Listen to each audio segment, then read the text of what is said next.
இந்து புராணத்தில் மற்றொரு புகழ் பெற்ற கதையாக விளங்குவது அமுதம் எடுக்க பார்க்கடலை கடைந்த சமுத்திரமந்தன் கதை. சிரஞ்சீவியாக இருக்க உதவும் அமுதத்தை எடுக்க தேவர்களும் அசுரர்களும் கூட்டணி வைத்துக் கொண்டார்கள். அதன்படி பார்க்கடலை கடைந்தனர். மந்தாரா மலை தான் கடையும் மத்தாக இருந்தது.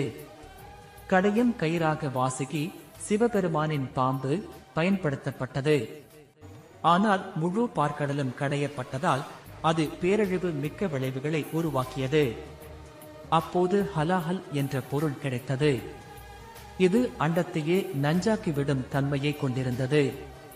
அப்போது உள்ளே வந்த சிவபெருமான் அந்த விஷத்தை தானே விழுங்கினார். ஆனால் விஷம் பரவாமல் இருக்க அவர் தொண்டையை பிடித்து விட்டார் பார்வதி தேவி. இதனால் நீல நிறத்தில் மாறியது சிவபெருமானின் தொண்டை. அதனால்தான் அவர் நீலகண்டர் என அழைக்கப்பட்டார்.